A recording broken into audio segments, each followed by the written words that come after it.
first scripture comes to us from Matthew 5:13. You are the salt of the earth, but if the salt has lost its taste, how can its saltiness be restored? It is no longer good for anything, but it is thrown out and trampled underfoot. And the second scripture comes from Isaiah 58:9-12.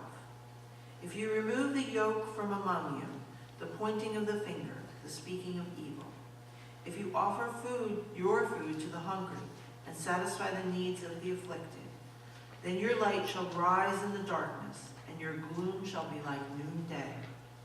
The Lord will guide you continually and satisfy your needs in parched places and make your bones strong. And you shall be like a watered garden, like a spring of water whose waters never fail. Your ancient ruins shall be rebuilt. You shall rise up the foundations of many generations. You shall be called the repairer of the breach, the restorer of streets to live in.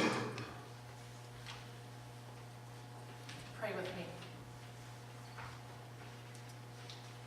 May the words of my mouth and the meditations of all our hearts be acceptable in your sight, our rock and our Redeemer. Amen. Both of these passages were in the lectionary this week. The first one, we know really well. We tend to bypass the second. And it's understandable. We like images and stories. I confess that I would much rather preach a sermon from a teaching that Jesus gave in the New Testament than one of Paul's letters. Or a story in the Old Testament that has so much depth and detail and adventure in it than perhaps a dialogue between God and the Israelites in Isaiah. Jesus and stories, they give us context. They give us something to work with. Stories and metaphors, they're easy to relate to, and they lend themselves so well to creatively imagining how God might be speaking to us today. Especially because many of us think that our lives are unfolding stories in God's larger narrative. And of all the things that Jesus said throughout his ministry, this passage, this first one, is one of the metaphors that we remember him using best, because it's an image we can all understand. You are salt. There's something unique about salt. By itself, it's really quite disgusting. If you've ever tried to put a handful of it in your mouth, you know that most of us probably wouldn't prefer it alone. But when you add it to food, it does something quite amazing. Not only does it make the food more salty, but when you add it, the salt creates a molecular change in the food. It releases air more rapidly from the food, enhancing its aroma, which is important to our perception of taste. Salt helps food reach its flavorful potential.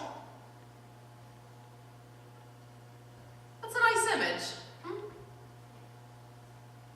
When Jesus taught with it, he was instructing a group of new believers who were beginning a new community together. And they were looking for instruction on how to live well together and what it looked like to worship God with their lives. And that's a nice way to put it.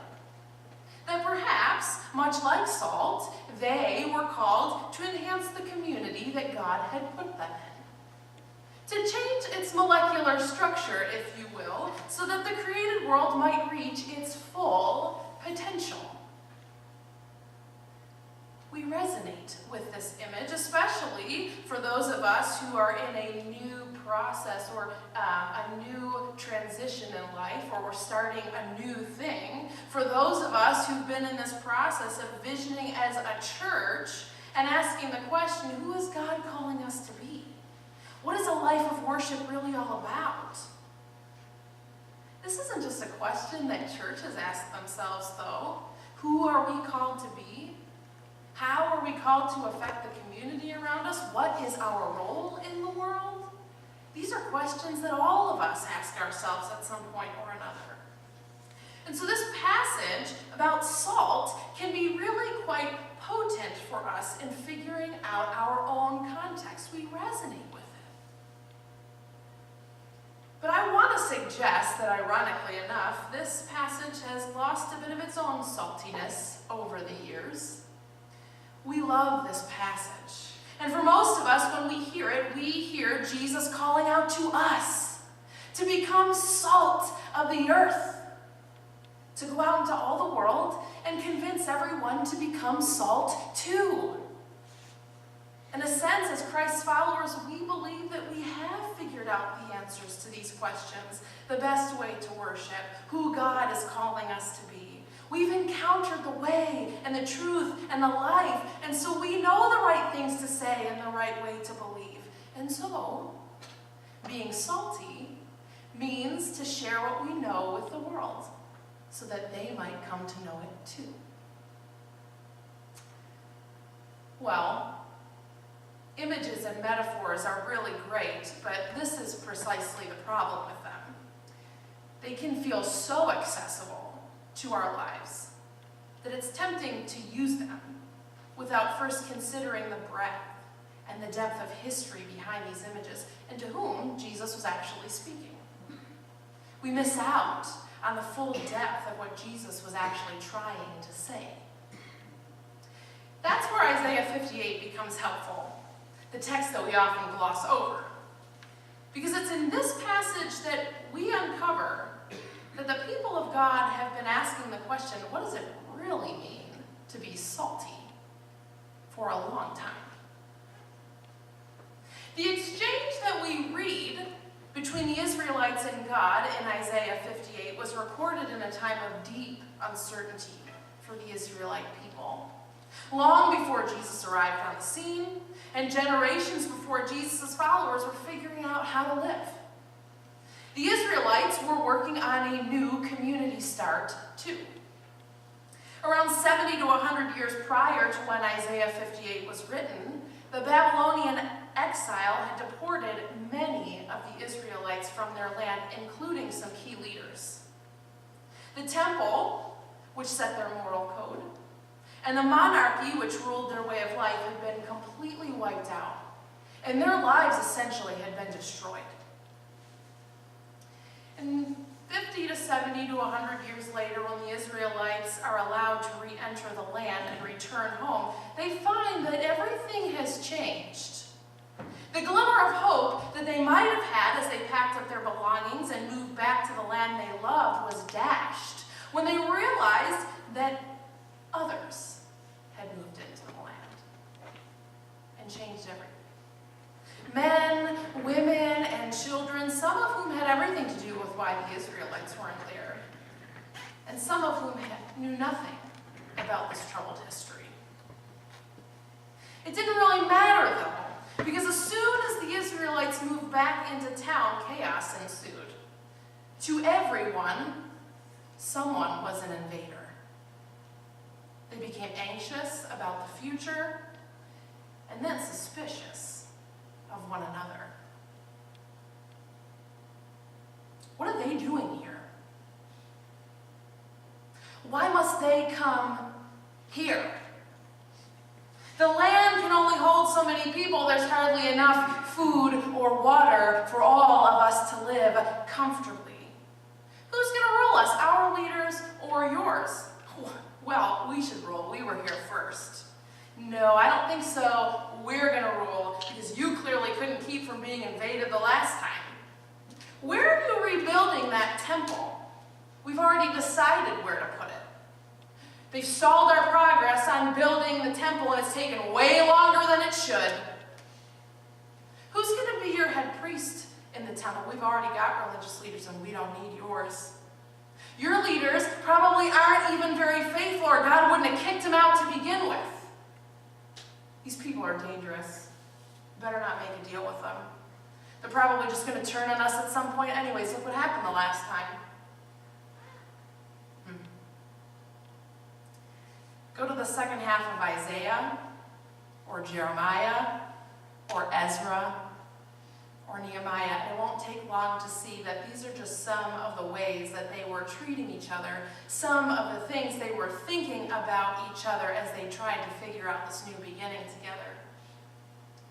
New beginnings make people anxious, and then they make people suspicious. And then they make people take for themselves.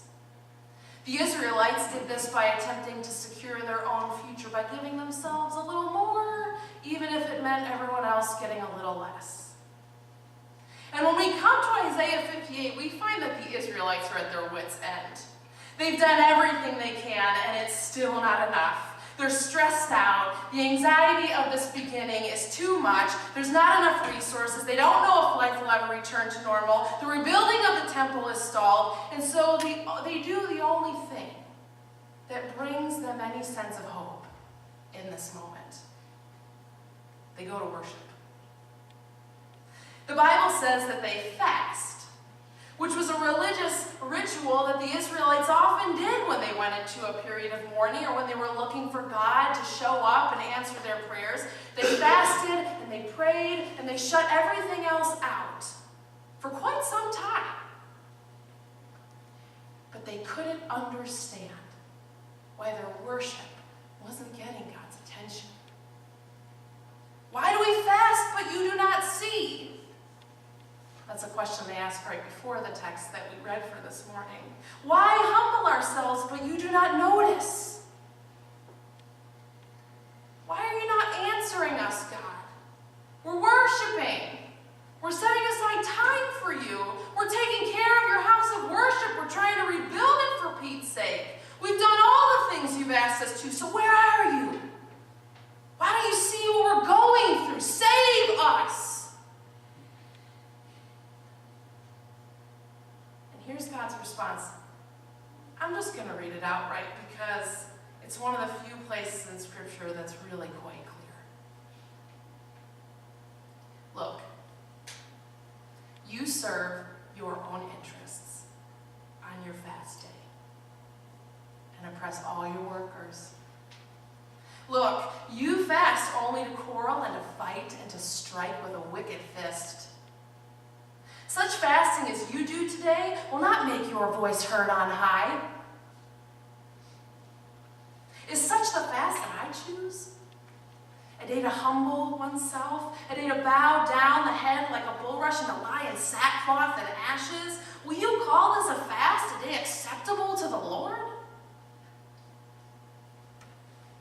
Is this not the fast I choose? To loose the bonds of injustice? To undo the thongs of the yoke, to let the oppressed go free and break every yoke? Is it not to share your bread with the hungry and bring the homeless poor into your house when you see the naked to cover them and to not hide yourself from your own kin? I contemplated not even writing a sermon this morning and just reading Isaiah 58 and letting the words speak for themselves because God's message is really as crystal clear as it sounds. The Israelites were so focused on their religious rituals, and at the end of the day, God didn't care about that. Not when their worship wasn't translating into action. There were people around them who were fasting too, but they didn't have a choice in the matter because they were starving. And it's a lot easier to fast when you have a cupboard full of food at home that you can eat the next day.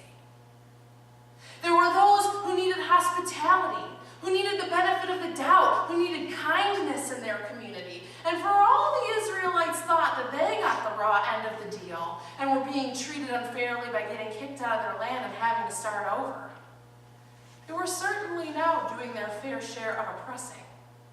Not only because they were treating those around them unfairly, but because anytime you decide to put your needs before another, anytime you decide that you'd rather be on the side of power, because better me than someone else, you run the risk of living a life that is completely antithetical to the one God calls us to. What God wanted from the Israelites was not another moment of worship, not another religious ritual. God needed them to look around and to care for the others who are present, to make room for each other, and to treat those around them with radical hospitality. Only then would God hear their cries. It didn't matter that the Israelites were kicked out of the land and persecuted first. It didn't matter if others didn't treat them well in return. God was clear. Make room for each other.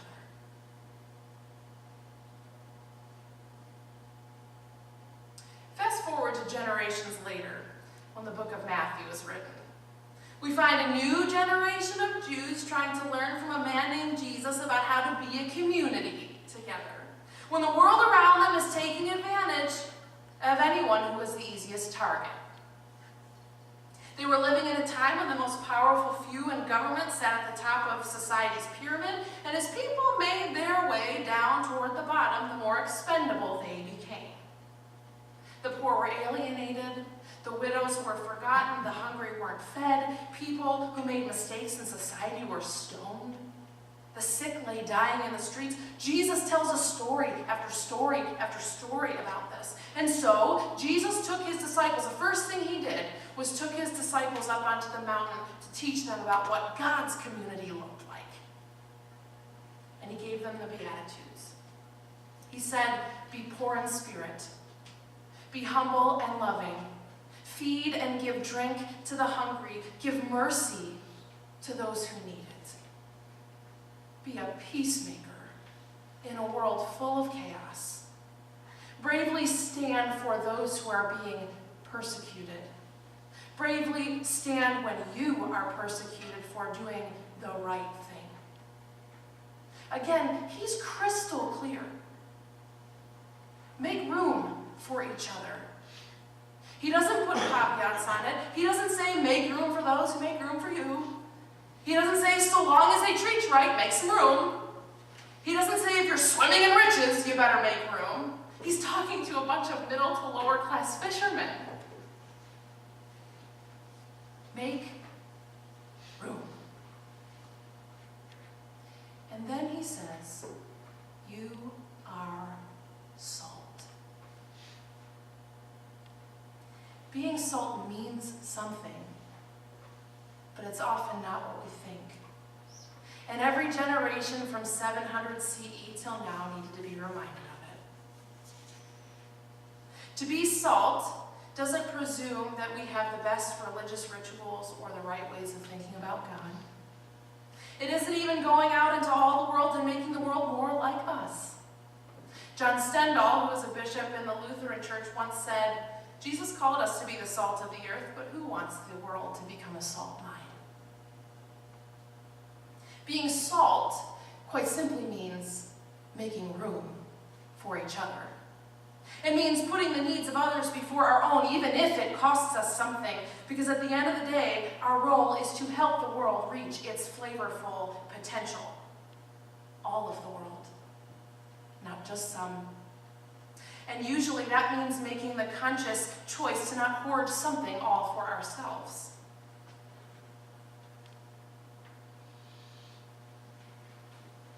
That's a tough one.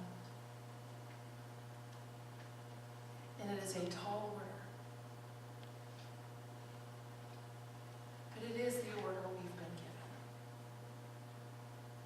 given. And it is how we worship. And it is how God moves in the world and hears our cries. It just is.